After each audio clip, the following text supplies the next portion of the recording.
O Montinho da Quintã não é vila nem cidade. É um lugar pequenino onde brilhou a mocidade. Onde brilhou a mocidade em tempos que já lá vão. E dessa vida brilhante só resta a recordação. Quando canta, feito da solidão, traz a alma na garganta e o sonho no coração.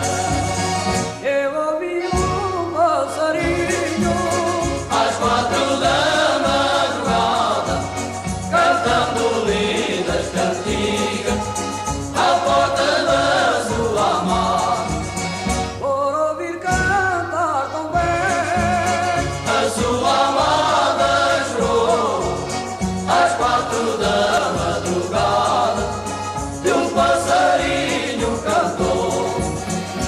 Quando eu nasci, já a mina era mina, não é? Estava com grande força a trabalhar nessa altura. Depois já lá trabalhou o meu avô, os meus tios e depois o meu cunhado, que já era bem mais novo, não é? E era dali onde os pais criavam os filhos. E quem tinha a sorte de trabalhar na mina vivia rica, vamos lá, né? E então era assim, trabalhavam ali, esta gente toda. Meu pai trabalhou lá há muitos anos e eu ia para lá nos dias, às vezes fins de semana, ou dias que lhe chamavam o dia de pago, era quando eles recebiam. Chamavam-lhe o pago porque recebiam o dinheirinho para ir ao mercado. Aquilo era um género de mercado, mas chamavam-lhe pago. Isso eram ingleses, era a companhia de Maçon e Barley, a companhia que estava ali.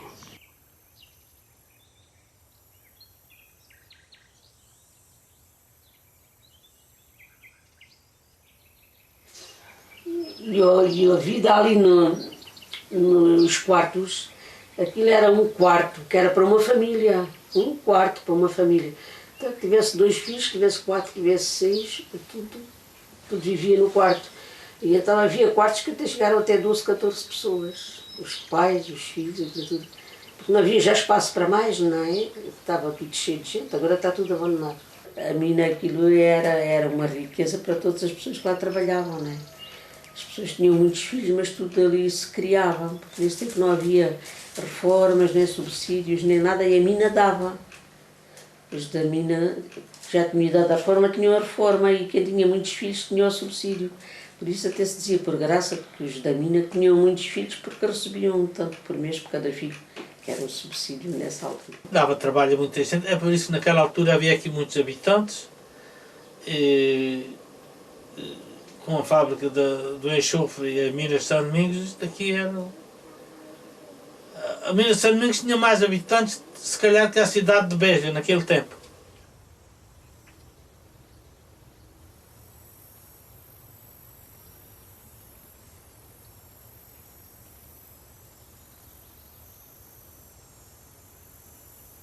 Falando das minas de São Domingos, tinha o Poço Mestre, que deve ter perto de 450 metros, por aí assim, mais ou menos. Na mina trabalhavam a 400 metros debaixo do chão e depois também não era saudável, né? E algumas pessoas tinham o azar de ficar doentes. Onde lhe chamavam Contramina, que era lá nas profundezas, e que iam para lá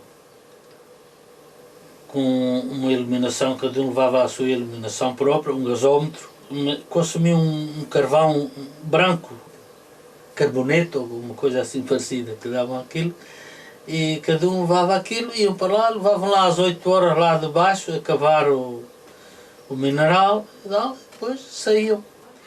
E então tinham sempre aquela tosse, diziam-lhes que era o tufo. Quando eles entravam, respiravam aquele ar, diziam que aquilo que era o tufo, depois aquilo agarrava-se aos pulmões, à garganta. E depois no fim de semana vinham então a casa, a pé. E as minas trabalharam aí há quase 200 anos, 100 e tal anos. E passaram por ali milhares de operários.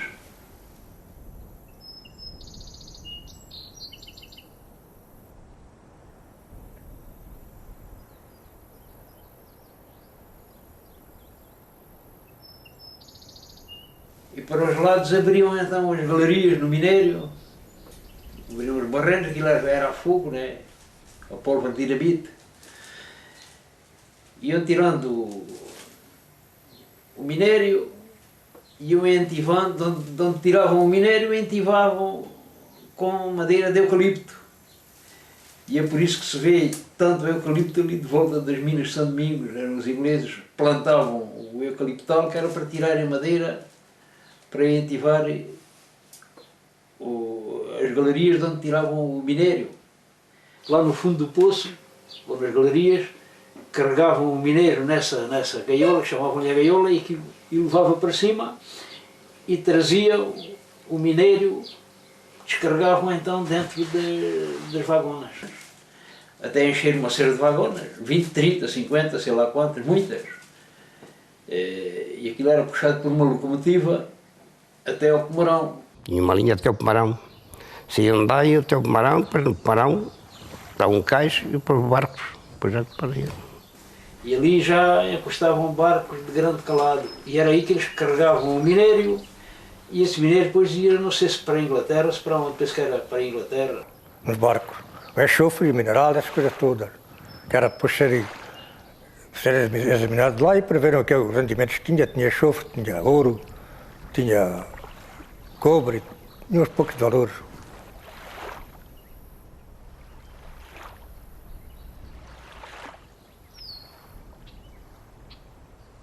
Até que chegou um dia que os ingleses começaram talvez a ver que aquilo já não dava resultado e a mina acabou. Tinha uma chaminé grande, derrotaram tudo, tiraram linha férrea da mina para o Pomarão, arrancaram aquilo tudo e deixaram até um bem precioso, chama-se Tapada, que é uma presa de onde eles prendiam as águas da chuva, uma barragem em pequeno ponto, mas é um lago bom. E esse lago servia para eles extraírem essa água para as lavagens dos mineiros, dos funcionários, das máquinas.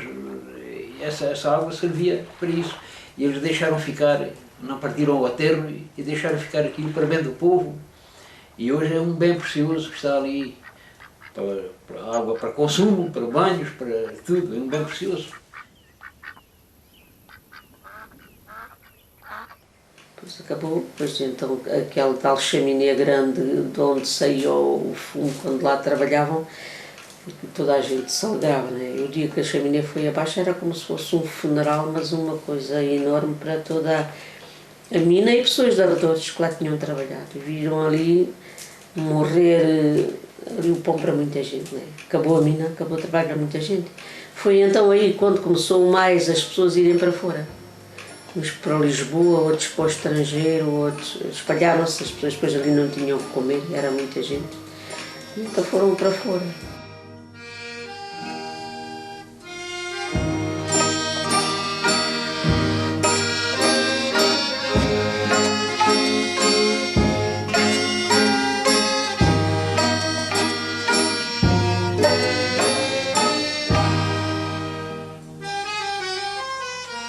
O que é que eu vi?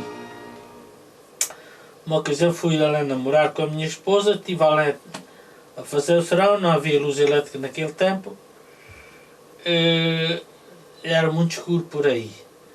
E depois, quando, no fim do serão, vim-me embora a pé, por um carreiro, um caminho, chamamos um carreiro, aquele caminho estreitinho, uma veredazinha, já não tem que chamar uma vereda.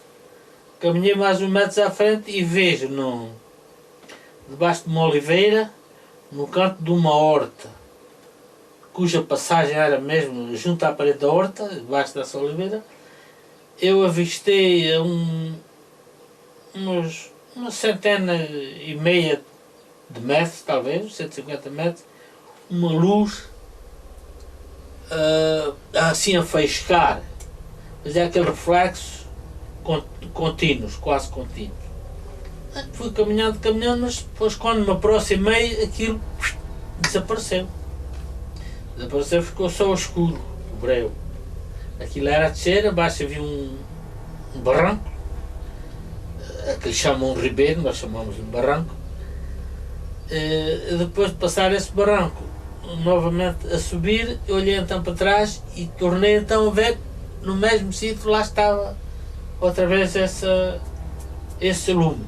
As pessoas vinham e apareciam de repente, sem mais nem menos, aquela luz a acompanhá-los ao lateral ou por cima da pessoa. A gente andava já assustada por causa dessa, apareceu aí. Nos dizia que eram bruxas, diziam que era isto, era aquilo. O mistério dos OVNIs que ninguém consegue descobrir aqui. Uma vez também vieram, era assim, às 6 da manhã, declararem, aqui no Cerro do Calvário também vi um clarão desses. Outra madrugada também, dessa vez a minha esposa presenciou, porque ela veio à porta.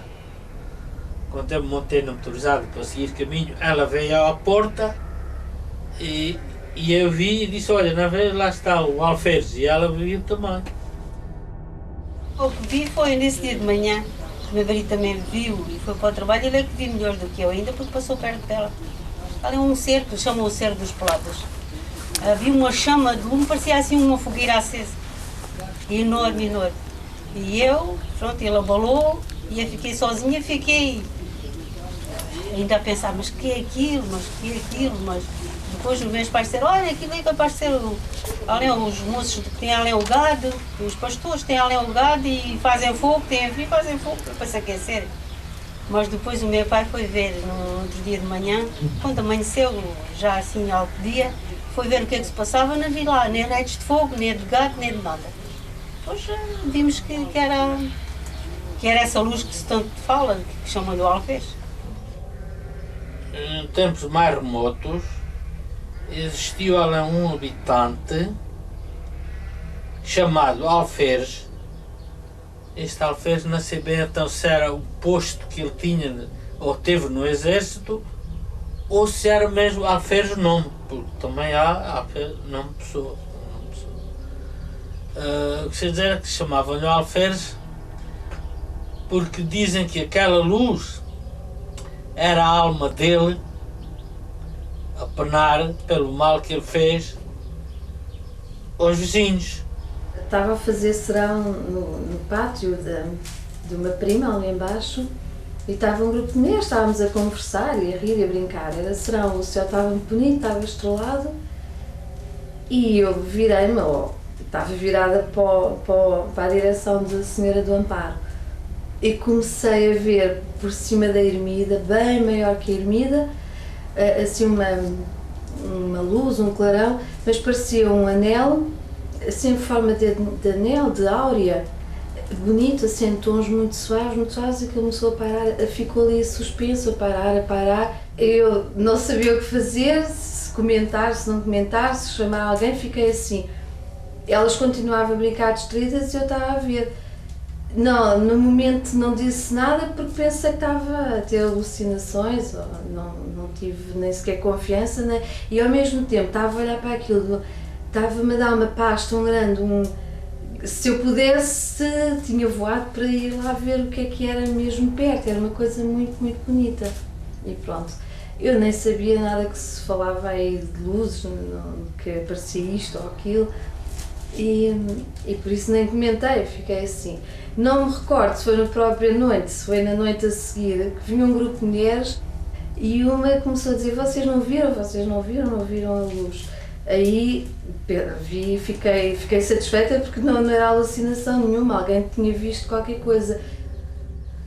E havia muita crise de trabalho e eu tinha que ir, morava lá e tinha que ir trabalhar a Beja, que são 60 km daqui a Beja. Tinha uma motorizada, comprei uma motorizadazita e lá ia eu, madrugada, ia motorizada para Beja. E uma das madrugadas, em pleno inverno, eu vi também ao lado esquerdo de onde passava com a motorizada, vi uma grande chama de lume, uma grande fogueira. E realmente eu depois fui lá, fim de semana fui lá ver, não vi lá na vestígio de fogueira, na coisa, pronto.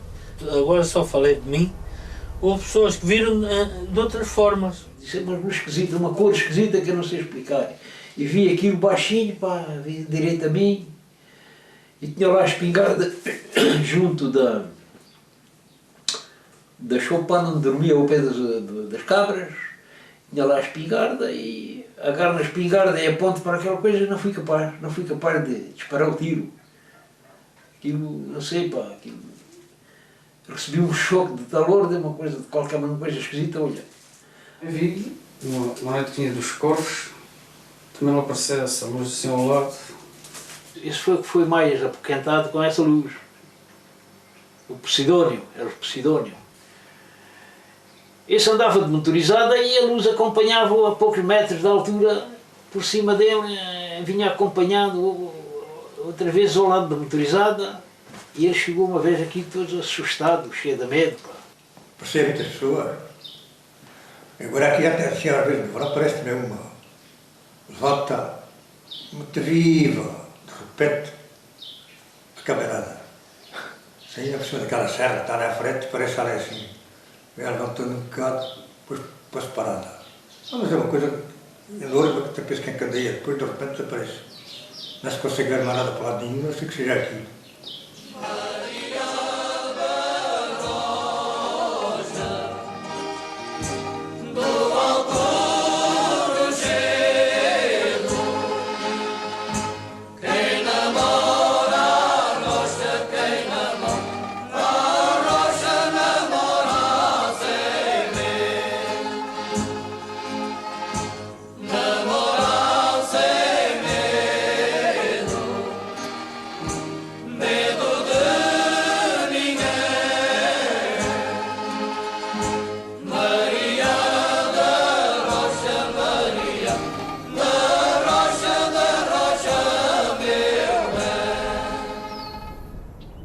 Esse ano morria toda a gente, que aquela onda, aquele vírus, aquilo era uma virose tão forte que as pessoas que apanhavam aquilo, não havia cura possível. Morria muita gente na primária, que tinha carapiste.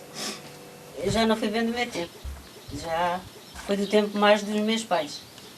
Eu levava as carradas dentro dos carros, ficava quase assim dentro do carro, eu pus meter. Quando chegavam cá, já tinha mais mortos, arrancavam outra vez com a travessa deles. As pessoas não governavam outra vida que era fazer funerais, transportar os mortos para o cemitério e alguns ainda vivos, porque as pessoas estavam já mentalizadas que o melhor era enterrá-lo logo, ainda não está morto, mas o melhor é enterrá-lo já, não há nada a fazer, e não havia. E os vivos que ainda tinham saúde também se atascavam em aguardente, diz o alentejano, atascavam-se em aguardente, não havia mais nada a fazer, enterravam-nos e depois vinham, passavam pelas tabernas, bebiam uns copos e até cantavam. Também tive. Estava a servir, estava tão doente, é tão doente que eu estava. Meus patrões trabalharam de noite para o Algarve e eu estava tão doente. Éramos 14, adoecemos todos. Meus avós tios já disse. E cada um que ia tratar o outro adoecia. Que já passia mais com o hospital. Então deles não eram caixões em cima de uma manta. Às vezes estavam a morrer, estava outro já quase a coisa, esperavam que aquilo morresse para levarem os dois já. Ai, filha, vai-te deitar, tu não estás capaz. Aí estava apetecendo o caldo verde, tínhamos do caldo verde ali no quintal, estava-me apetecendo. Fiz o caldo verde, já não fui capaz de comer. Toda a gente nos dizia que é que morria. Eu levava 5 ou 6 a cemitério, quando voltava estava de 5 ou 6 mortos ao meio. Depois eu outra vez levava a cemitério. Estava já cheio o cemitério, as pessoas mortas. Então carregava a uma aldeia aqui perto, que é Cortecinas. Lá morreu muita gente na Plemórica, muita gente. E a minha tia Baruda aqui para tratar disso estava tudo doente. Estava tudo doente para que uns aos outros. Estava tudo doente. E os médicos aconselhavam as pessoas a beber aguardente. E era raro a casa de família onde entrasse um membro que não escorresse a todos. E nesse tempo, coisas que agora não se usam, e nesse tempo o médico receitava. Papas de linhaça, sabes o que é linhaça? Papas de linhaça, faziam umas papas e depois punham aqueles emplastos nas nossas costas. Onde quer que dava a dor, não é? A dor era nas costas, punham assim. E injeções, levavam injeções também. As pessoas adoeciam, a doença era tão perigosa que eles quase nem os deixavam morrer para os levar para o cemitério. E já não havia aqueles funerais tradicionais e montes de gente a acompanhar, não, porque aquilo, as pessoas estavam exaustas, eram tantos e tinham que cuidar dos doentes, No funerário era 3 ou 4 pegavam nele e lá levavam. Aí. Carregaram o carro agora sim para uns 5 ou 6 para levar para o cemitério para Mértola. E chegaram ao cemitério, faltava um. Eu lhe falta um. Então vamos buscá-lo, não vamos, como é que se faz? Dizem eles uns com os outros, digo, o cabeça do grupo. Não vai nada. Temos que ir a Cortesínios. Com certeza já deve haver lá mais para se transportarem. Traz-se outro que estiver caído no caminho. Pousaram no caixão e foram beber uns copos. E quando o homem estava assim em coma, consideraram-no já morto, pois. Já tinham aterrado outros com mais vida do que aquele. E diz que quando voltaram, que ele estava sentado no caixão. E era uma miúda que estava no altar e toda a gente estava pensando que a miúda estava morta, mas ao porem a miúda, levantarem do altar para pôr no caixão, a criança ainda estremeceu, ainda estava viva. Foi um caso que também chocou ali as pessoas na altura. Até que aquilo passou, que ela morreu. Agora lembra-me quando andam a falar nesta dos filhos, digo, olha, a gente já passou por outra.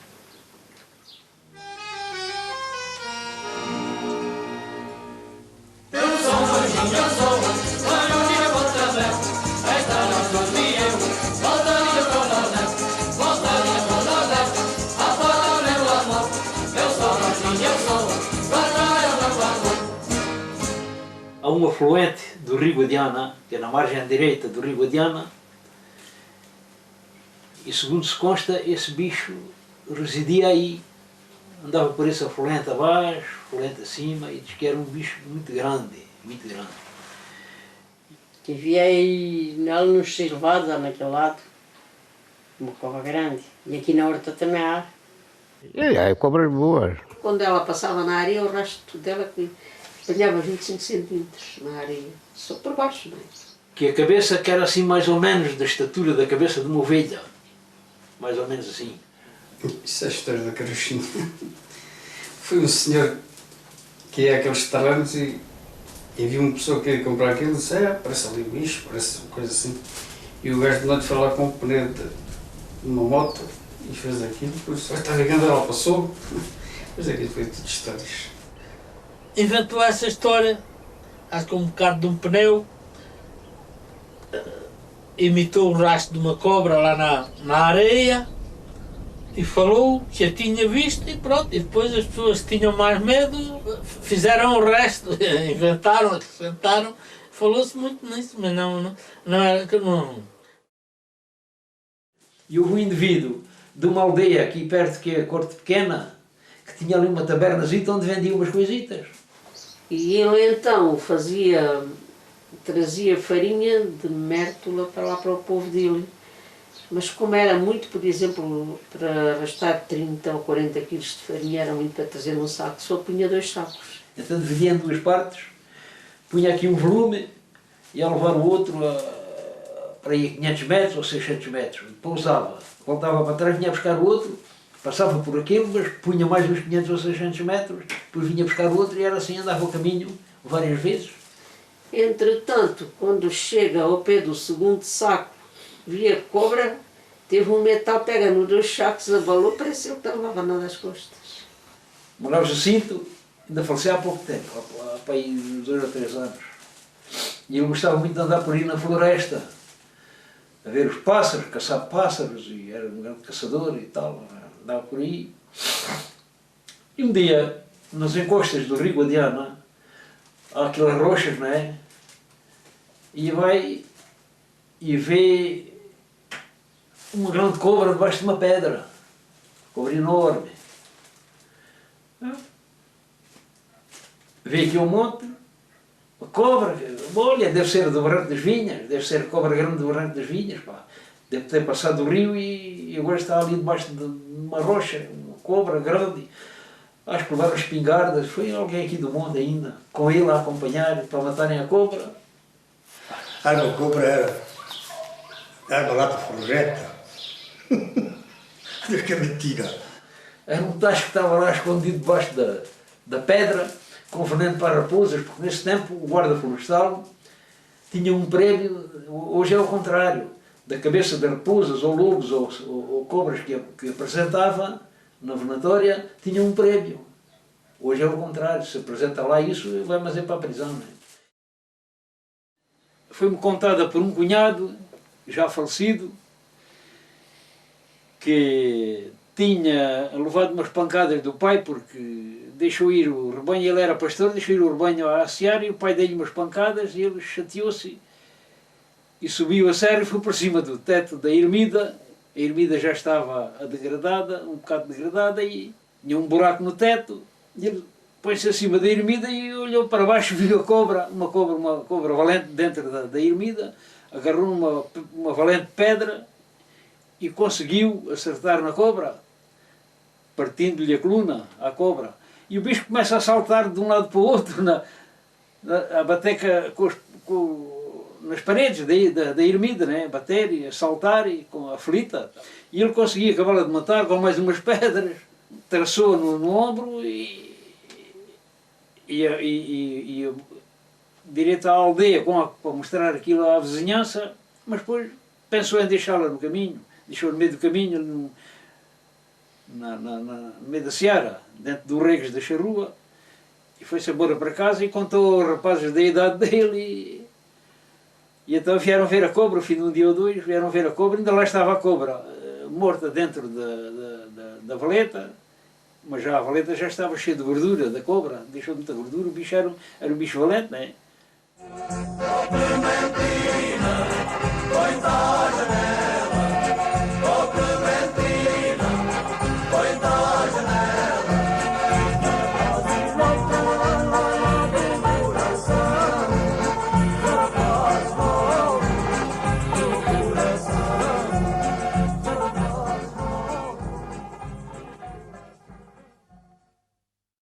Chamava-se Sebastião. Mas ia a cavalo no burro, levava o casaco por onde ele caía, não me apanhava. Se não vem atrás, logo apanha, dizia ele. Era assim uma pessoa muito mole, deitado à preguiça e tal, muito relaxado. Estava casado com uma tia minha. E ia sentar aquela desmazelado. Disse, Sebastião, aquela desmazelado. Trabalhava nas minas, o casaco caía e deixava. Chegava aqui a casa, guardava o burrinho, lavava-se, comia, depois ia à casa do senhor, do vizinho Manuel Inácio, lá estava o casaco. Fez aqui umas quantas vezes até que o padre Manuel Inácio começou a desconfiar um dia. Começaram a ver que aquilo já era maldade. Assim que meu avô chegou, foi lá à casa, mas Antônio, então, não vi bem casaco? Vi.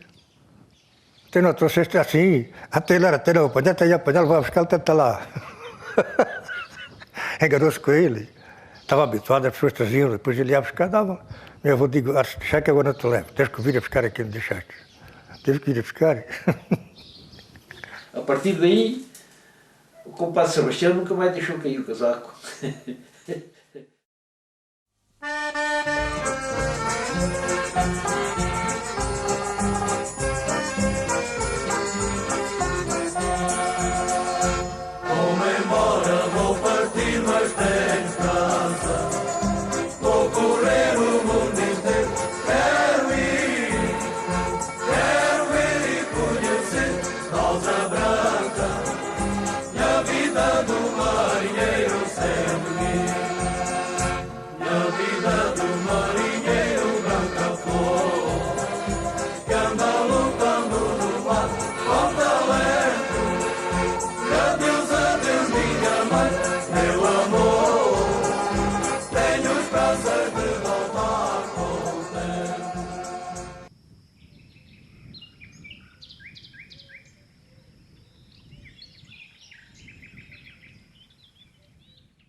E eu, com 11 anos de idade, fui forçado a ir à Espanha a vender uma carga. A primeira carga que eu levei foram 11 quilos de farinha.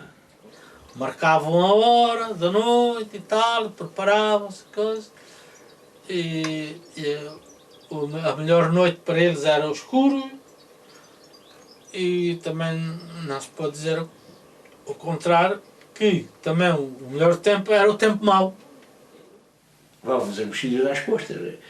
Fazíamos grupos de 10, 12 indivíduos e íamos em linha indiana, em fila indiana, atrás dos outros de noite, sem caminho nem carreira. Né? Aqui caía um, ali levantava-se outro, caía em Espanha, principalmente em Espanha, Portugal, os terrenos eram limpos, que a terra não chegava para a agricultura.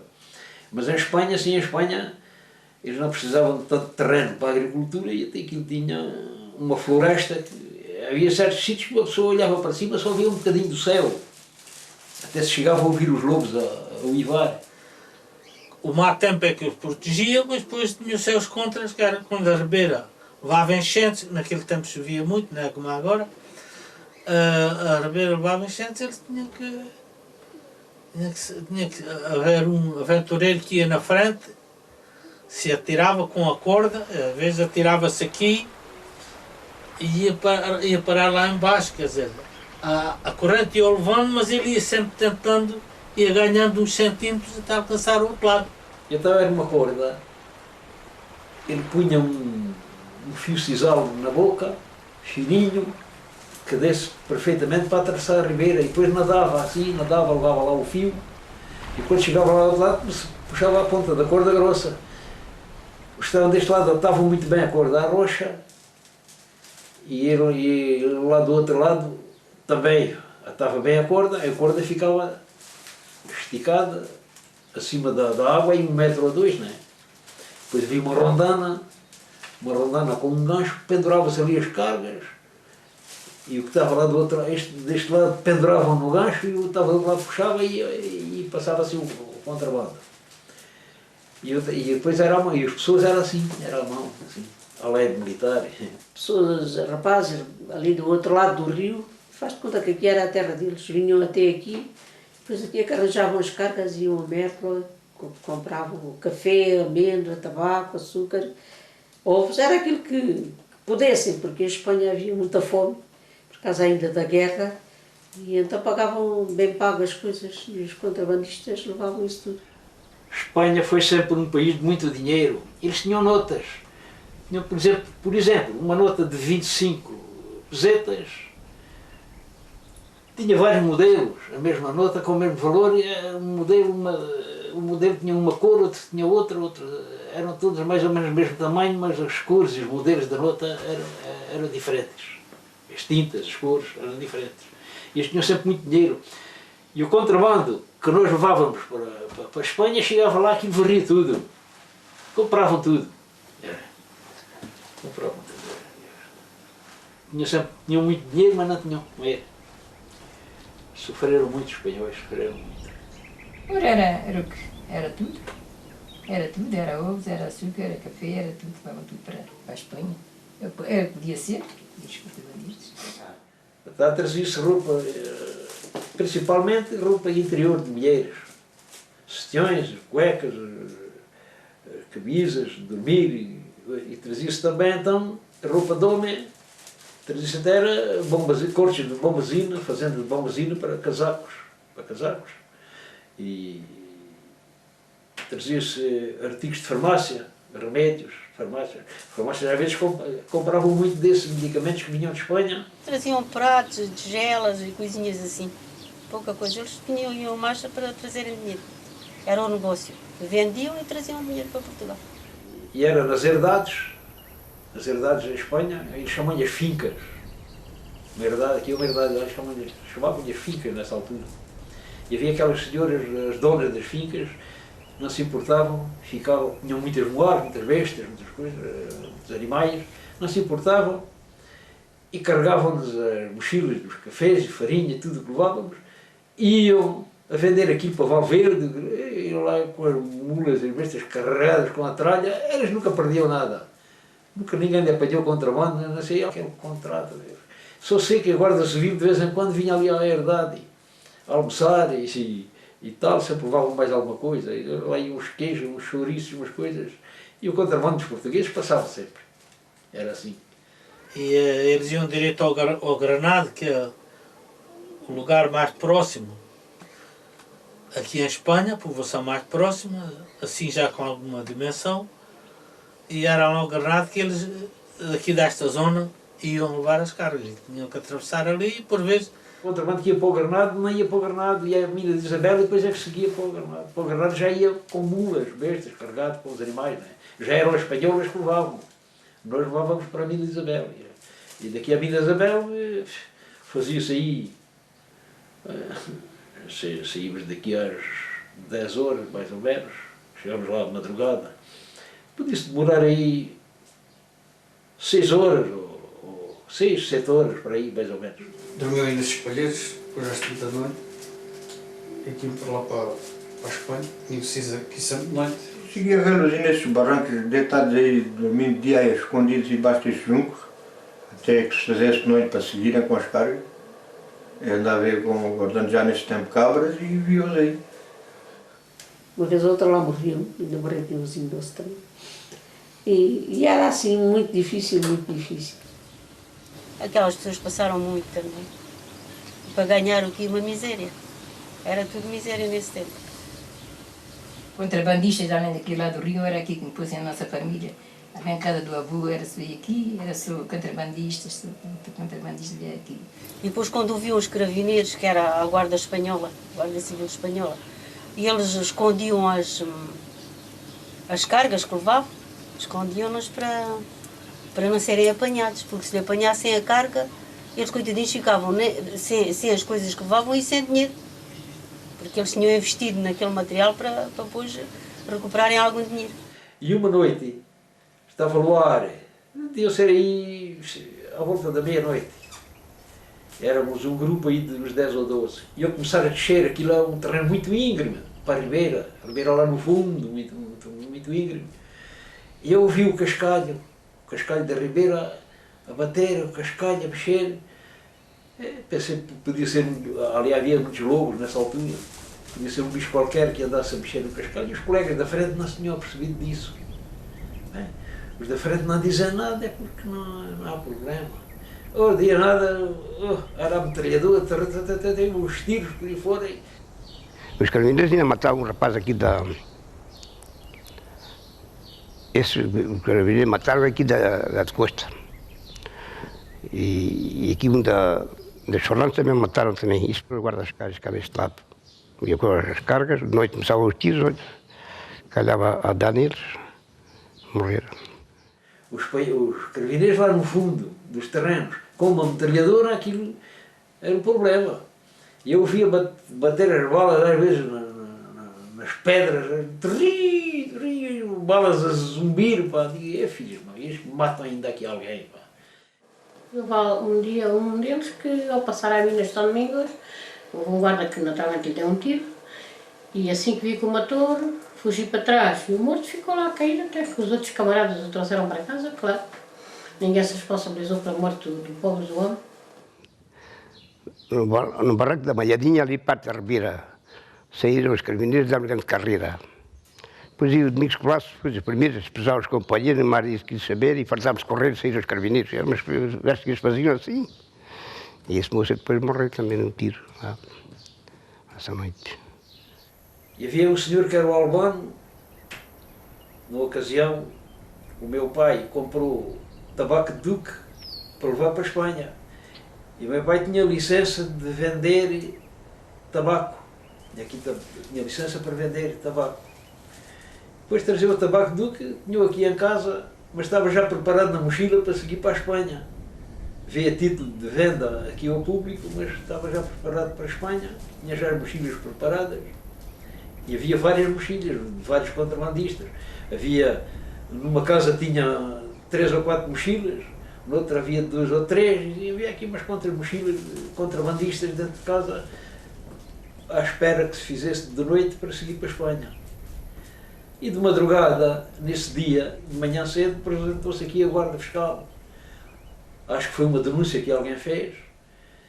E a Guarda Fiscal, nesse tempo, sem nascer o sol, não podiam entrar em casa de ninguém. Tinham que deixar sair o sol primeiro.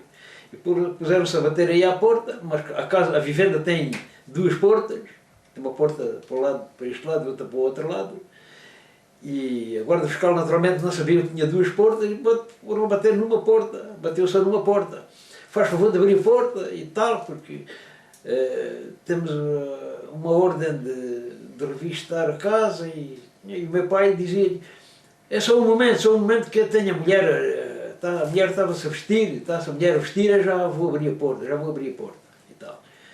E entretanto ia passando as cargas para não ser apanhado com as coisas em casa, se as apanhassem na rua já não tinha problema. As leis às vezes eram assim. E entretanto, entretia o guarda fiscal de um lado da porta e ia passando as cargas para a rua, no outro lado da porta ia um indivíduo chamado Albano a perceber-se que o guarda fiscal estava aí, como era português e coisa, havia espanhóis também, os espanhóis não puderam vir para aqui. O Albano, como era português, não tinha dúvida nenhuma em apresentar-se a observar o panorama. Estava aqui, assim que o guarda fiscal se descuidou, ele agarra na carga dele, correu para os campos, por aí abaixo, com a carga às costas, e o guarda atrás dele.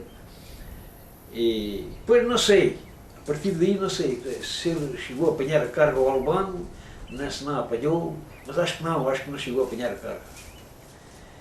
E pronto, e o guarda fiscal depois apanhou as cargas que estavam na rua e as que o meu pai pôde esfaquear a mochila, vazou-as dentro da arca onde estava o tabaco para a venda.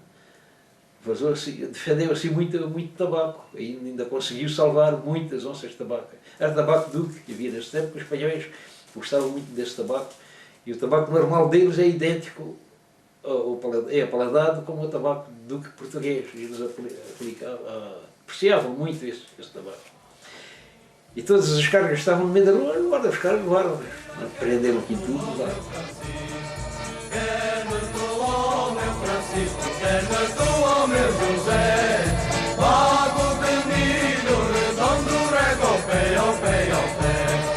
Além meia rua cheia de ninguém, além meia rua cheia de ninguém.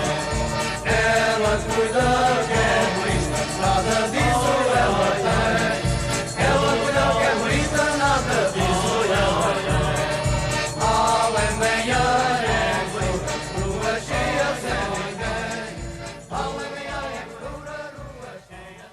A Quintã de antigamente eu lembro com saudade, mas apesar de estar diferente já tem uma sociedade. Haver uma sociedade já é uma coisa boa, num lugar tão pequenino e tão distante de Lisboa. Olha esse moer ali de trigo até a casa das senhas, Pedro Merto, ia-se comer lá o trigo. Tinham lá dentro que marmôs, estão lá marmôs grandes, só fora de cima de outra, assim, sofá por cima de outra, e ficava feito na farinha. Ficava a farinha, ficava muito boa, a farinha muito boa. Colhia o trigo, como não havia outro recurso, vinham trocar aqui o trigo por farinha, aqui a esta azenha, que chama-se a azenha dos Canais, muito dos Canais. Isto que vocês veem aqui é o Rio Guadiana. E aquela casa que lá vê é onde morava o moleiro. A azenha trabalhava a corrente de água, tinha um canal por baixo do edifício do moinho, e embaixo tinha umas palhetas, e depois havia um veio que comunicava com as moas lá em cima. Eram duas moas, uma embaixo estava parada e era a outra de cima que estava ligada ao veio que ia às palhetas, e depois a água passava. As palhetas, o veio estava um bocadinho ao lado do canal da água, e então a água ao correr com força apanhava uma palheta de cada vez e fazia rodar o veio, e a mão lá em cima moía o trigo. Quando a mão ia rolando, aquele enxantre batia numa patilha que estava ligada ao tabuleiro onde tinha o trigo dentro, e como dava a pancada, o trigo caía para cima da mão. Morava ali um moleiro que era para atender as pessoas vinham por essas rochas abaixo com as mulas carregadas de trigo, deixavam o trigo e levavam a farinha e pagavam um X% dos quilos, que chamava-se a maquia. Aurora tem um menino tão pequenino, já usa boné. Não chores, Aurora, não chores, que o pai do menino já sabem quem é. Não chores, Aurora, não chores, que o pai do menino já sabem quem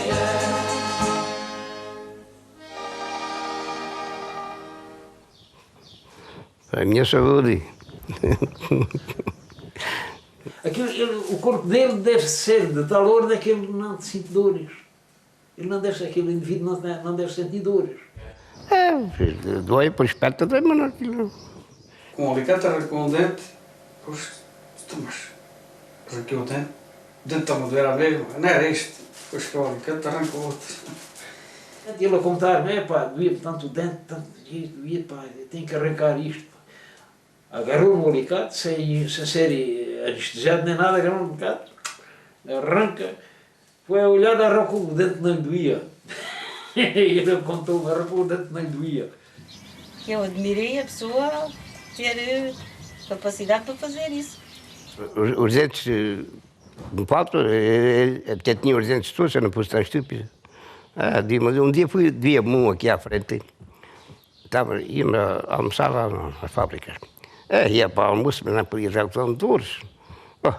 Tinha o alicate no carro, fui e arranquei aqui da frente. Mas fui arranquei o que não me doía e deixei o outro. Quando cheguei lá, para ir para almoçar, mas arranquei o que não me doía, vinha o carro, arranquei o outro. Um dia trouxe um bocado de giva agarrada aqui da frente. E mais dois de lado, arranquei também. Viu muito entretido ali, de cabeça baixa e tal. E tinha batido com o joelho num lado qualquer e fez ali uma grande ferida. E este pergunta, o que é que estás para aí a fazer? Estou a cozer para aqui isto. E estava com uma agulha e uma linha a cozer a ferida, com a pena, cozer aqui tudo. Uma linha branca, assim dobrada, depois aqui, de um nozinho, depois de dois nozinhos, cortei. É como puseram a língua, partei a língua com os dentes, ficou preso uma pontinha e o médico, uma coisa na boca, abria a boca muito, e com um alicatezinho, puxava a língua, depois com uma agulhazinha torta, era pequeno, mas com uma agulhazinha torta, e depois dava um pontinho, depois cortava, depois dentro dos pontinhos, depois foi como é que eu fiz aqui. Ficou bom que não se conhece. E cobra mete-as dentro da camisa e elas não estão dentro, não mordem. E um dia deste eu trouxe aqui uma que boa já. Eu apanho, meto na camisa, só fazia com debaixo dos braços, mas assim. Uma vez eu punha aqui, tinha uma cobra aqui no braço. Ele um dia trazia ali enrolada no braço. Fica parvo, homem. E as costelas, mas caiu em cima de um andaime aqui. Também ficaram aqui, as costelas partidas, e depois eu liguei-me sozinha, partiram muito, estão aqui metidas para dentro. É que me liguei aqui. O médico. E disto não dói ali um mistério qualquer naquela carne.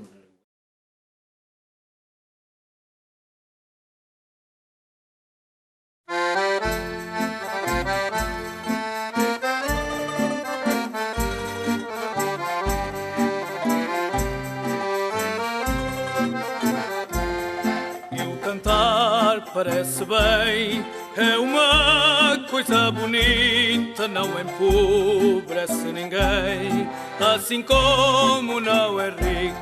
Foste que eu bem sei que foste, no domingo à tourada e ao subir do camarote, viram-te a saia bordada, viram-te a saia bordada, ai que bordado tão lindo, adorada no domingo. Não me inveja de quem tem carros, parelhas e montes, só me inveja de quem bebe água de tão boas fontes. Foste que eu bem sei que foste, no domingo à tourada e ao subir do camarote, viram-te a saia bordada, viram-te a saia bordada, ai que bordado tão lindo, foste que eu bem sei que foste, à tourada no domingo.